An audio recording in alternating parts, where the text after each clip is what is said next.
Olá, queridos plantóides do Brasil e do mundo! Chega essa época do ano e para mim, pelo menos, dá uma sensação de alívio assim, porque celebro o período que supostamente eu posso descansar um pouco e rever. É o momento que eu faço uma revisão aí do ano todo, de tudo que rolou, de quão intenso foi também de novo.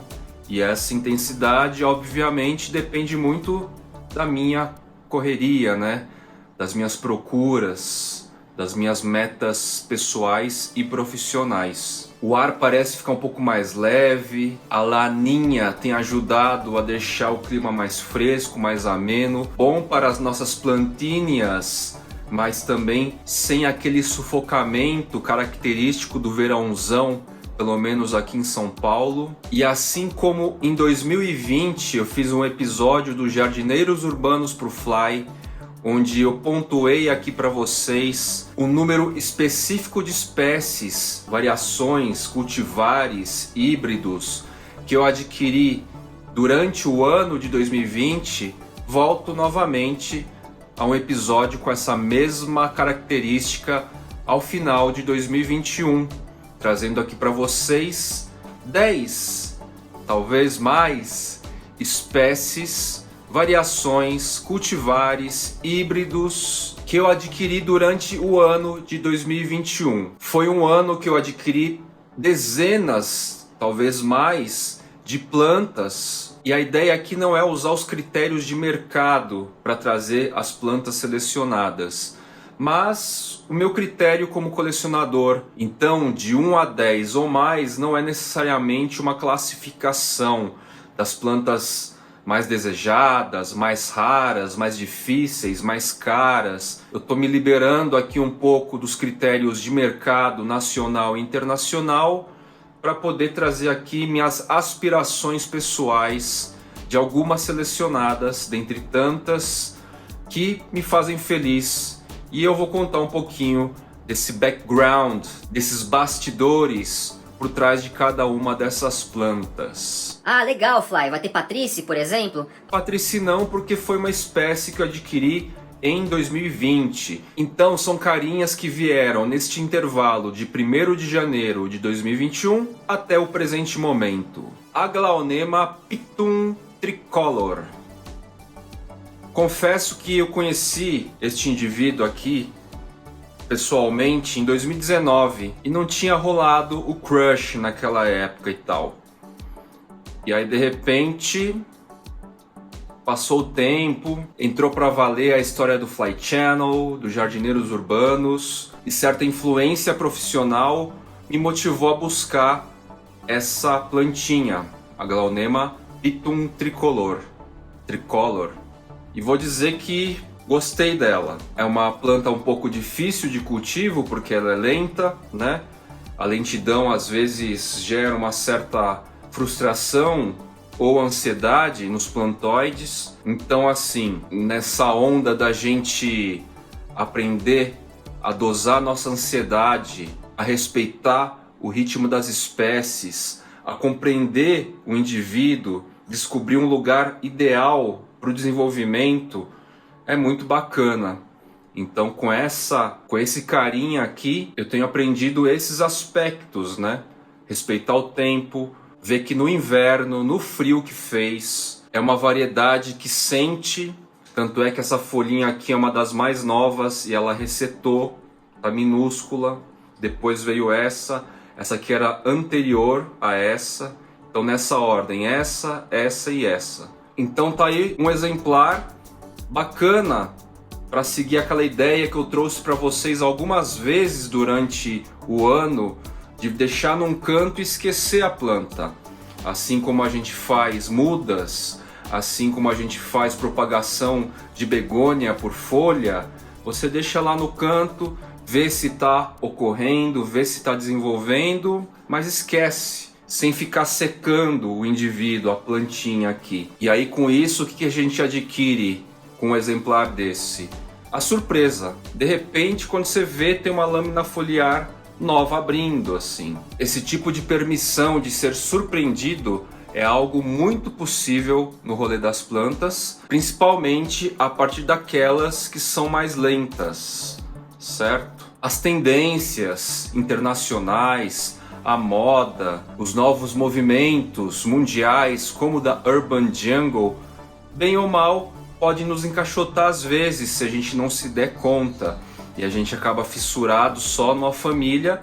No caso, obviamente, eu falo da família Arace, que está aí mundialmente super cultuada ultimamente, né? E algo que eu busco não perder, que é essencial para mim, é o espírito de colecionador.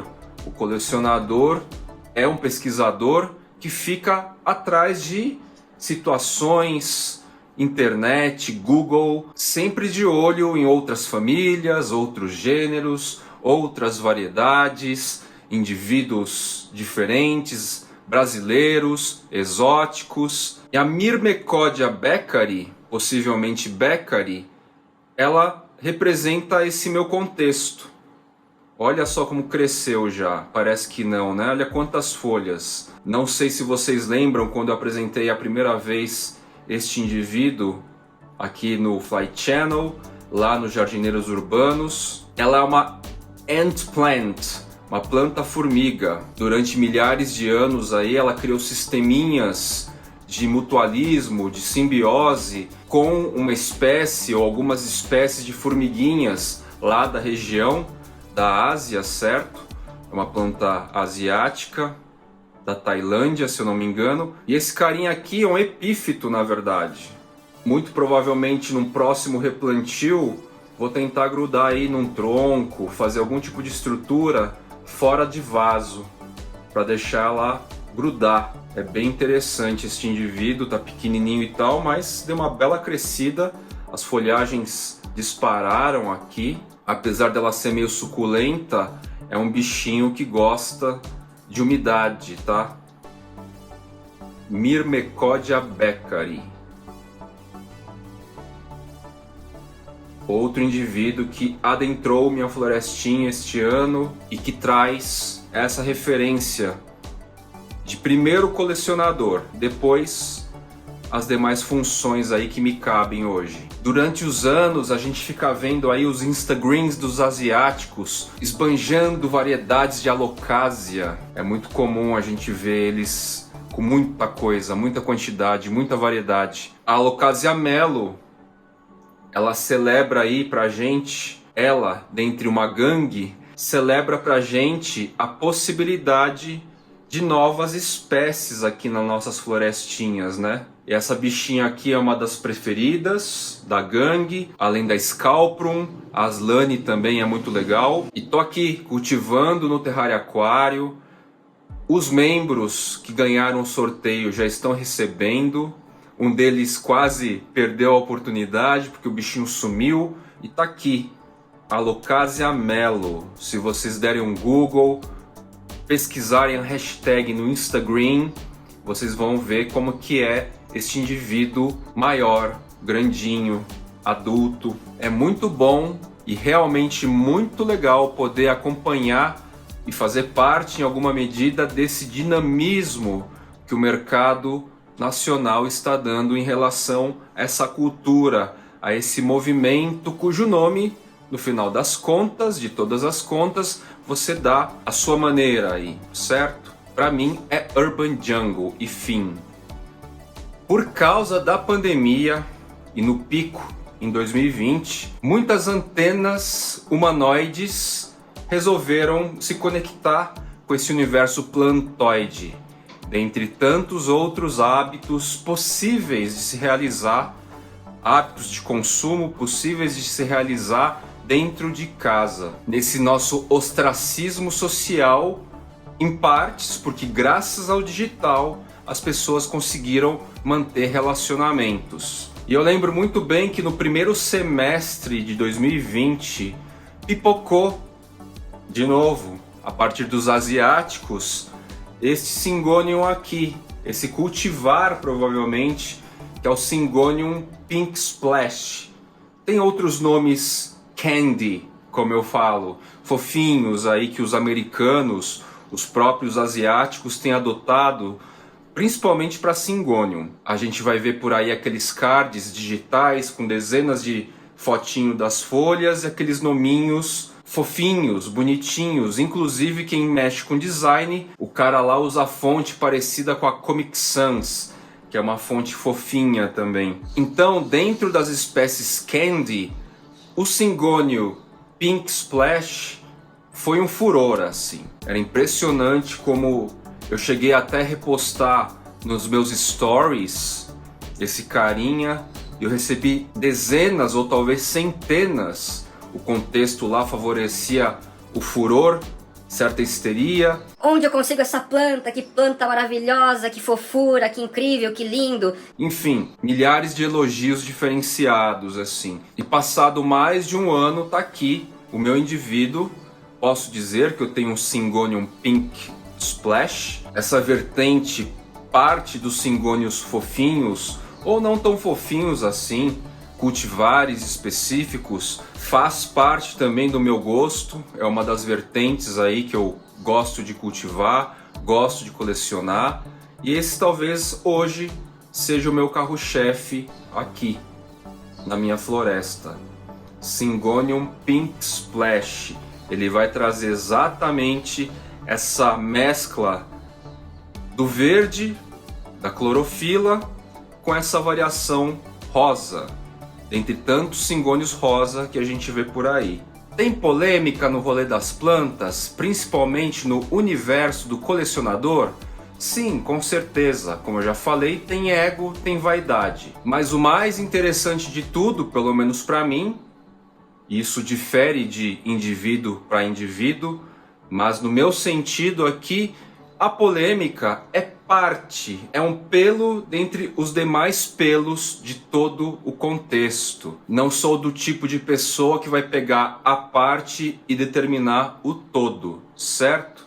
Neste contexto polêmico, foi quando, num deles, né? Foi quando eu adquiri o meu Philodendron Florida Beauty. E vou dizer, essa planta é a que mais me surpreendeu. Não só ela, eu posso dizer que a Monstera Obliqua Peru também me surpreendeu neste sentido. Fiquei até em dúvida se eu trazia Florida Beauty ou a Obliqua. Surpreendeu no meu cultivo, certo? Por ser uma variegata, a ideia inicial que a gente tem é que é uma planta lenta. Mas para minha surpresa, além de ser uma planta muito bonita, eu considero muito bonita, principalmente a lâmina foliar adulta, na hora que se tornar adulta, não é o caso ainda.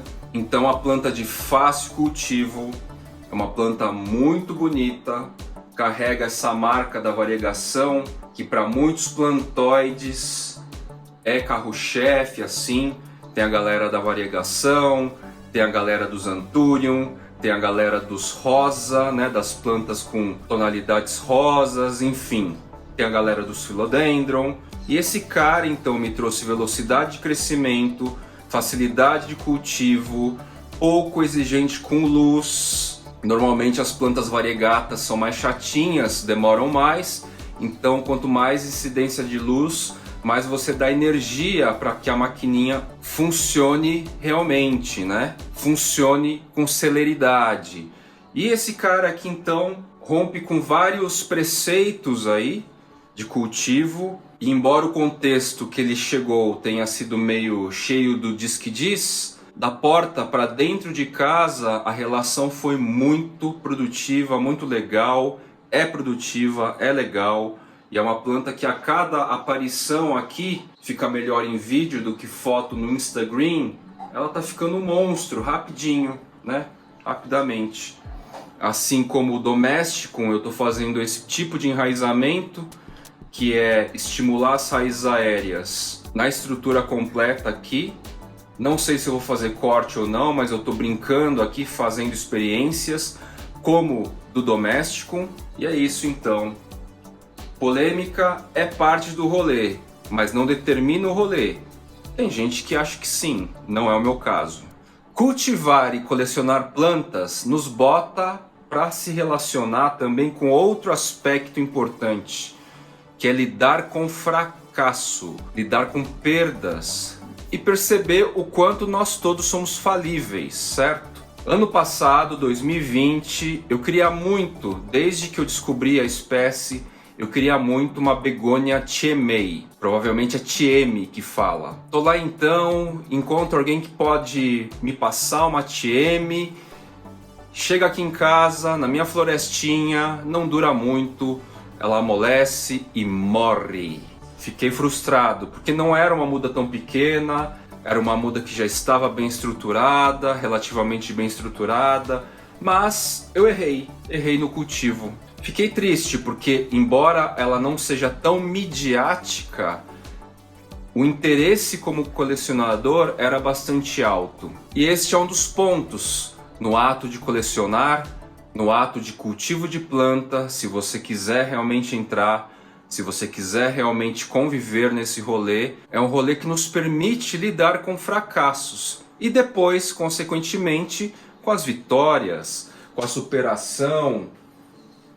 E aí chegou essa muda incrível também. Olha um danado aqui. Chegou essa muda incrível, ela já está com folhas novas aqui, está soltando folha atrás de folha. Begônia Chiemei tem essa característica jurássica, dinossáurica que eu brinco. Olha esse caule dela, lembra até um Tomatophyllum, né? Folhinha nova vindo aqui. Então a Chiemei representa para mim a possibilidade de fracasso no cultivo. E a gente tem que conviver com isso, aprender a lidar com isso. Eu tenho certeza que muitos de vocês, principalmente os jovens, ainda estão aprendendo a lidar com essa ideia do fracasso, da perda, de tentar um objetivo e não conseguir, de ter que conviver com a frustração. Isso faz parte, gente. E o cultivo nos leva a conviver com essa experiência. A Chiemei é só uma representação aqui desse vídeo, desse episódio, mas com certeza eu tive outros fracassos aí no rolê, e não me refiro a plantas detonadas, que ano que vem devo fazer a parte 3 também.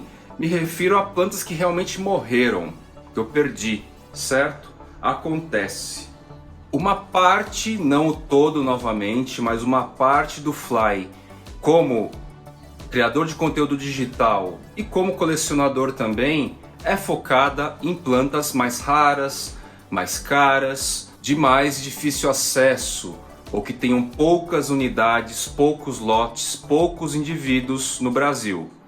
É parte do rolê tanto de colecionador, que fica vasculhando e descobrindo, fazendo muita pesquisa aí, e parte do criador de conteúdo precisa trazer também aí novidades para vocês, tendências, mercado nacional, internacional e etc. Mas além de ser uma parte só do todo, da pizza toda, não é sempre uma regra, no meu caso aqui. Então, por exemplo, o Philodendron Bilite, ele já pôde ser parte integrante do meu rolê algumas vezes, mas não foi. Mais ou menos como a Glaonema Pitum Tricolor, mais ou menos como a Glaonema Pitum Tricolor, eu tive um processo assim de crush pelo Bilite. Não foi uma coisa imediata, rápida. Ele tem todas as características de um outro grupo de interesse por lâminas foliares estreitas, compridas, que lembram o cagados e tudo mais. Mas eu fui deixando ele aí. Fui deixando. E este ano, uma planta que de certa forma já tem abrangência aí para muitas pessoas, abrangência de acesso, chegou só este ano no meu quintal, na minha florestinha. Então, todas as regras têm exceções. E tá aqui o Bilite, nesse meu contexto de colecionador, de criador de conteúdo digital, que se fundem, que se interseccionam em alguns aspectos. Ele chegou, e chegou um indivíduo bem bonito, com esses pecíolos ultra característicos do Bilite, com esse tom alaranjado, amarelado, avermelhado, a olho nu assim parece até ter um brilho, uma fosforescência, certo? E a famosa lâmina foliar estreita e comprida, que também é de apreciação para outro grupo de colecionadores. Como vocês podem ver, eu me interesso por todas essas vertentes. E tenho aqui, não faz parte do episódio, mas a gente tem aqui a invasão bem-vinda de Caladium, que brotou aqui, que provavelmente estava misturado no esfagno de origem, junto com as raízes do Bilite. Estava lá, nasceu aqui, ótimo, continuem aqui crescendo, felizes. São Caladiums bicolor, bonitos. Então tá aqui uma exceção à regra de um cara mais acessível, que já é de domínio público em termos de conhecimento há anos e que eu só fui adquirir agora. Aquisição super recente dessa lindeza. Olha que indivíduo bonito. Eu estou falando de um carinha da Guiana Francesa, cujo tributo no nome é para o nosso querido Joep Munen. Esse cara aqui é o Anthurion muneni. Curiosamente, é uma espécie que tem duas variações, trilobada, como esse indivíduo aqui, e também tem uma variação que tem a única folha laminar aqui, ó, que vai lembrar muito quem? Me digam. Imaginando aqui uma única folha laminar, lembra quem? Ele mesmo, o Anthurium veiti. O significado que tem por trás dessa planta é basicamente a amizade. A amizade que honra com a palavra. Como eu comentei para vocês em outros episódios, chega uma fase na nossa vida que a gente não quer ter muitos amigos, mas as amizades que a gente tiver, que sejam leais. Basicamente, leais com a palavra. Falou, tá falado. Acabou. É isso. Direto e reto, simples. Com o tempo a gente vai aprendendo a filtrar esses tipos de relações para manter perto da gente os leais. E tá aqui então uma ode à amizade, ao respeito, a uma amizade que não cobra presença, tem que comparecer toda semana, todo dia, ouvir todos os problemas, os desabafos. A amizade que dá autonomia, o respeito, a compreensão, a individualidade de cada um de nós, na sociedade plantoide e na sociedade recém-adquirido. Trilobado.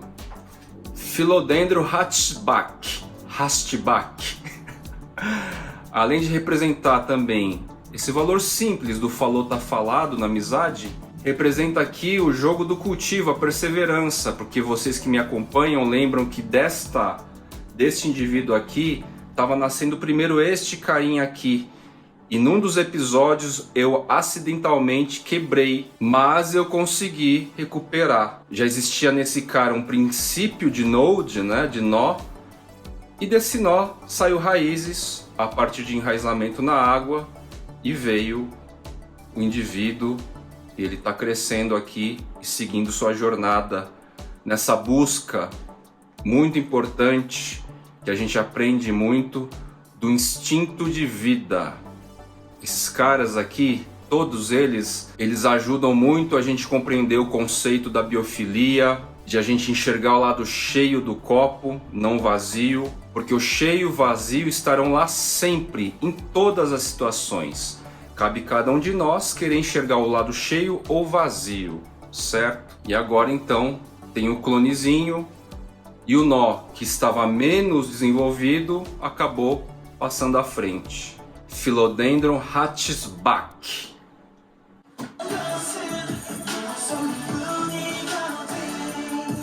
Esse carinha bonitão aqui traduz um pouco de uma das vertentes do meu ato de colecionar, que é um estilo, né? Então assim, esses carinhas da seção Macrobellium, em algum nível aí, todos os anos eu deposito alguma energia para ver se encontro possibilidades de acesso dessas espécies que são SP. Esse cara também traduz muito de como o rolê das plantas ainda está se formando no Brasil. Não só no Brasil como no mundo, muitos que são SP semelhantes, têm afinidade com Bernardopase, são tratados como Bernardopase. E gente, pelo menos na minha opinião, e eu vou propagar isso no Fly Channel, nos Jardineiros Urbanos, a gente tem que respeitar as classificações. Eu sei que comercialmente falando, a gente precificar a partir da afinidade, é o Bernardo Pazzi, já tem um padrão de preço, legal, vende como Bernardo Pazzi. Ok, respeito a vertente comercial do rolê, mas como um criador de conteúdo digital que tem determinados valores, eu acho fundamental a gente parar um pouco, analisar, ver se realmente é o Bernardo Pazzi, ver se é um AF Bernardo Pazzi que ainda não tem ID definida, certo? Que é o caso deste indivíduo aí. Muito provavelmente alguns de vocês plantoides têm também essa espécie e provavelmente adquiriu achando que era um Philodendron Bernardo Pazzi, tá? Não estou dizendo que não é. De repente aí, daqui a algum tempo sai uma inflorescência, um pesquisador analisa e fala, é um Bernardo Pazzi, é só uma variação. Legal, ótimo. Mas por enquanto não é certo isso. Há pessoas que inclusive confundem este cara aqui como Philodendron cagados. E é até bom lembrar um pouco do cagados mediante a notícia que saiu por aí, que há um fluxo que reverbera. Algumas pessoas, poucas, não foram nem 5, ou foram 5 pessoas, pós-notícia, pós-matéria na mídia, chegaram para mim com fotos de espécies querendo saber se era o Philodendron cagados. Então foi uma situação sequencial a matéria, né? Das 5 pessoas, 4 viajaram na maionese, passaram longe. A gente fica preso só às fantasias mais superficiais e esquece um detalhe, e na prática fluem os detalhes. Muitas pessoas não conseguem distinguir um Philodendron SP Burlemax do Philodendron cagados. Olha só que coisa interessante. E vou dizer assim, a maioria. Então a gente fica às vezes tão imerso no rolê, somos capazes de refinar nossa visão, mas o geral, na generalidade, as pessoas não têm esse olhar apurado. Até mesmo nesse caso, quantas pessoas não acham que esse cara é o Bernardo Pazzi? E não é. Então assim, não estou trazendo novamente esse assunto para ficar me justificando e tudo mais, mas para contar um pouquinho mais em detalhes daquilo que a gente não pensa e não vê, como as coisas vão funcionando realmente, né? Philodendron outonniano, além de ser uma espécie super bonita, principalmente nessa fase juvenil de folhagem, depois que vai adquirindo o formato adulto, ele fica meio barrosoano, meio tripartitum, certo? Celebra aqui a minha relação com o Tango, meu cachorro e tal, companheiro fiel, que está frequente em diversos episódios aí, me acompanhando para lá e para cá. Ele mordeu a gema se foi, e aqui a gente então observa a resiliência da planta, né? Daquela gema comida, praticamente não ficou nenhum tipo de cicatriz ou emenda. A nova gema nasceu do mesmo ponto praticamente e está seguindo sua história aqui. Resiliência, paciência no cultivo são valores que se interseccionam. Todos vocês que têm bichos em casa sabem o quanto eles gostam de interagir com as nossas plantas. O Tango, se a gente for ver, ele é bem sossegado. Só em casos extremos aí de dor de barriga ou necessidade de chamar atenção, ele vai fazer alguma interação artística, alguma intervenção artística em alguma das minhas plantas. Mas fora isso, é muito raro, é muito difícil e obviamente que eu fui educando meu pet, meu dog, durante os anos aí, certo? Foram 11 plantas aí que eu trouxe para vocês, o número é bem interessante, numerologicamente falando. Eis mais um episódio do Jardineiros Urbanos por Fly e gostaria de agradecer muito vocês que estão me acompanhando aí nessa jornada há muito tempo, há um tempo médio, recentemente. Sejam bem-vindos a essa esfera plantoide. Vou ficando por aqui e até o próximo episódio.